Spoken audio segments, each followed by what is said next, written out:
हिमाचल किसान सभा का मानना है कि प्रदेश के अंदर पशुओं में लंपी वायरस के प्रकोप की स्थिति अभी भी गंभीर बनी हुई है। प्रदेश में अब तक 1 लाख से ऊपर पशु इस रोग से संक्रमित हो चुके हैं और मरने वाले पशुओं की संख्या 7,000 से ऊपर चली गई है। अक्टूबर महीने में 6 दिनों में ही 792 पशु मर चुके हैं। यह रोग हर दिन नए क्षेत्रों में फैल रहा है। हिमाचल किसान सभा ने खेद प्रकट करते हुए कहा कि सरकार इस समस्या के बारे में बिल्कुल भी चिंतित नजर नहीं आ रही है। हिमाचल किसान सभा के राज्य अध्यक्ष डॉक्टर कुलदीप सिंह तंवर ने कहा कि किसान सभा ने गत 12 अगस्त और 1 सितंबर को विभाग के जरिए माननीय मुख्यमंत्री को ज्ञापन सौंपा था, जिसमें किसान सभा ने अपनी चिंता जाहिर करते हुए कहा था कि पशुपालक इस समय आपदा की स्थिति से गुजर रहे हैं। उनकी आजीविका पर चौतरफा संकट है। उनके पशु बीमार हैं या मर रहे हैं। पशुओं के इलाज पर उनका भारी पैसा खर्च हो रहा है। पशुओं का दूध भी कम हो गया है। जिस घर में पशु में यह बीमारी है, उस घर से उपभोक्ता भी दूध नहीं खरीद रहे हैं। डॉक्टर तंवर ने साफ तौर पर कहा कि इस समय पशुपालन विभाग का ढांचा बहुत ही कमजोर है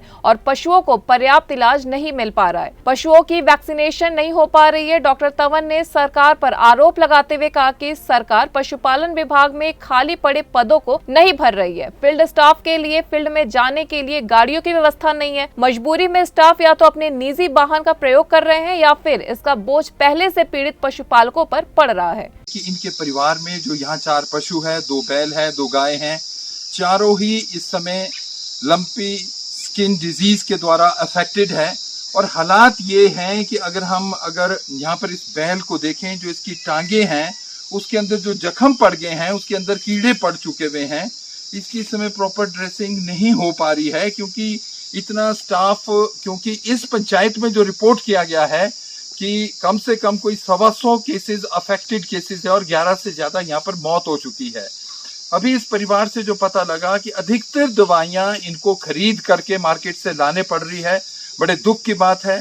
डायरेक्टर और पूरे डिपार्टमेंट के साथ जो किसान सभा की बैठक हुई थी और उसके अंदर ये बात रखी गई थी कि कम से कम किसानों को जो इस समय दवाइयां लगती है, जो इस समय सिम्प्टोमेटिक इनका इलाज हो रहा है, क्योंकि इसके लिए एंटीवायरल ड्रग तो कोई भी नहीं है, वो इस समय हॉस्पिटल और डिस्पेंसरीज के अंदर उपलब्ध नहीं है।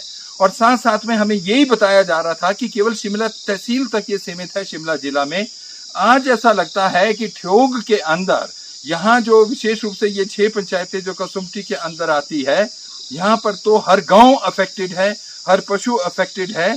और यहाँ जो एक हमारे डॉक्टर हैं उसके पास 7-8 पंचायतें हैं, मोबिलिटी कोई नहीं है। सरकार केवल ऐसा लगता है कि इलेक्शंस में और कार्यक्रमों में और एक अमृत महोत्सव के अंदर व्यस्त है। उनका कोई ध्यान नहीं है कि इस समय पशुधन जो हिमाचल प्रदेश में 90% लोग गांव के अंदर बसते हैं, जो उनके पशु हैं, उनके जो हालात हैं, उसके ऊपर सरकार कोई ध्यान नहीं दे रही।